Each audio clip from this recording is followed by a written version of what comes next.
Paradisi Inisole Paradius Terrestris. Dengan begitu, kisah seram yang melegenda terkait patung Pastor Fabrak dan kecelakaan pesawat bisa dikatakan hal tersebut tidak benar. Namun kebenaran akan mitos-mitos lain konon katanya belum bisa dibuktikan hingga sekarang.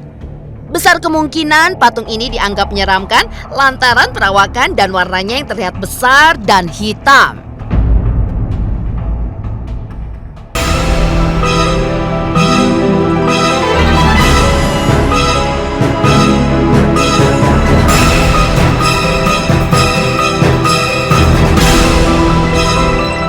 Hingga setelah meninggalnya Pastor Fabrak, lembaga The Dutch East Indian Army Bandung pun memutuskan untuk mendirikan sebuah patung yang konon katanya sebagai simbol untuk mengenang Pastor Fabrak. Dalam pembangunan patung Pastor Fabrak, konon katanya dananya dikumpulkan dari orang-orang yang berada di lembaga tersebut. Hingga 27 Januari tahun 1922, patung yang dirancang oleh seniman Belanda GJW Ruep akhirnya resmi didirikan. Di mana kala itu, patung tersebut diberi nama Paradisi Inisole Paradius Terrestris. Dengan begitu, kisah seram yang melegenda terkait patung Pastor Fabrak dan kecelakaan pesawat bisa dikatakan hal tersebut tidak benar. Namun kebenaran akan mitos-mitos lain konon katanya belum bisa dibuktikan hingga sekarang. Besar kemungkinan patung ini dianggap menyeramkan lantaran perawakan dan warnanya yang terlihat besar dan hitam.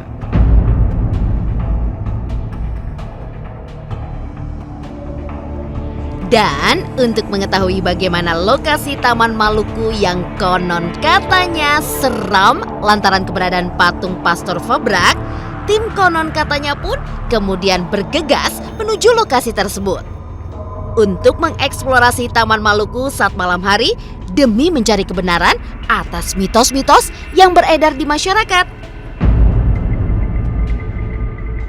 Oke pemirsa koron katanya, sekarang saya sudah berada di Taman Maluku, tepatnya di kota Bandung. Sekarang saya akan melakukan eksplorasi. Sekarang jam 8 mau jam 9. Saya akan melakukan eksplorasi pemirsa.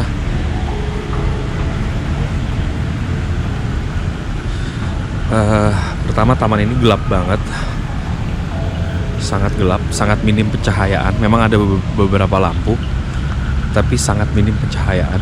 Jadi juga taman ini dipenuhi dengan pohon-pohon yang sangat besar. Jadi suasana angkernya makin terasa. Di sebelah sini ada danau, bukan danau kayaknya, seperti kolam. Memang banyak mitos di sini yang beredar, yang katanya ada. Memang katanya di sini banyak mitos yang beredar di sini, katanya ada noni Belanda, buto ijo, dan yang paling terkenal yaitu sosok pastor yang patungnya ada di tengah-tengah taman ini. Seperti yang pemirsa lihat, banyak sekali pohon-pohon besar di sini yang pasti usianya sudah ratusan tahun. Dan seperti yang saya katakan, minim sekali pencahayaan. Kebetulan di sini ada lampu, tapi setelah itu seperti yang pemirsa lihat, kembali gelap lagi. Seperti yang pemirsa lihat, di sebelah sini ada kolam. Saya akan coba berjalan ke arah kolam karena di bagian kolam situ lebih gelap suasananya, yang pasti akan lebih mencekam.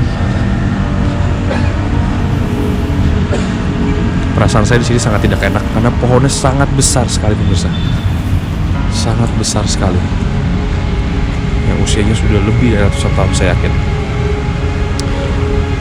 Saat berada di luar taman ini memang kondisi dingin, tapi anehnya saat saya masuk ke dalam sini saya berasa pengap dan sesak.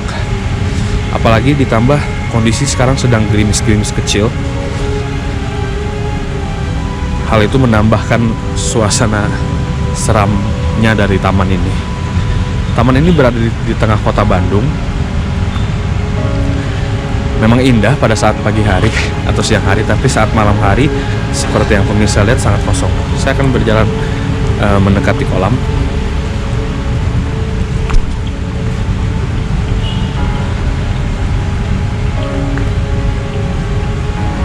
Sangat gelap sekali pemirsa. Sebelah kanan saya di sini ada kolam. Saya kaget oleh ranting. Memang banyak mitos yang beredar di sini. Banyak sosok-sosok yang katanya nakal di sekitar sini, seperti butuh hijau dan lain-lain. Dan memang berada di tempat ini kondisinya tidak enak sekali pemirsa. Tidak enak sekali. Sangat pengap sekali, sangat panas sekali di sini.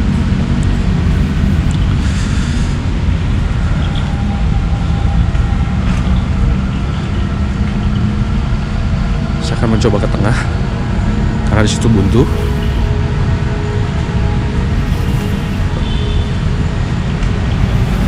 Walaupun taman ini berada tepat di tengah kota Bandung, tapi anehnya setelah masuk ke dalam sini, suasana kota Bandung yang pada malam hari masih ramai berubah 180 derajat pemirsa, menjadi sangat mencekam dan seperti meneror saya, apalagi sekarang ini sedang gerimis.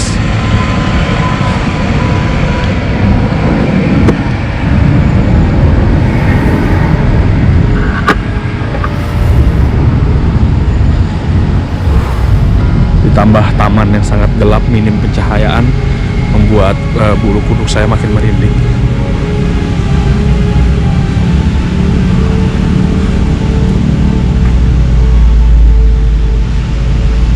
Di sana ada bangku pemirsa. Saya akan coba duduk dan diam sejenak di lokasi ini untuk menambahkan unsur horornya. Saya akan coba diam di sini. Sekarang saya tepat sendirian di tempat ini jam 9 malam. Saya akan coba diam di sini beberapa menit dan merasakan kondisi di sini. Di sebelah saya ada pohon yang sangat besar sekali pemirsa. Saya akan coba mendekat dengan pohon tersebut.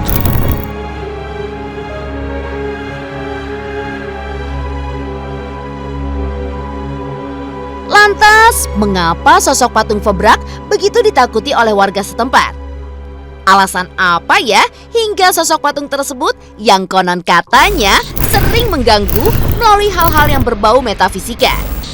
Ketika melihat patung Febrak, posisi patung yang tepat menghadap jalan memang terlihat semakin menyeramkan di malam hari.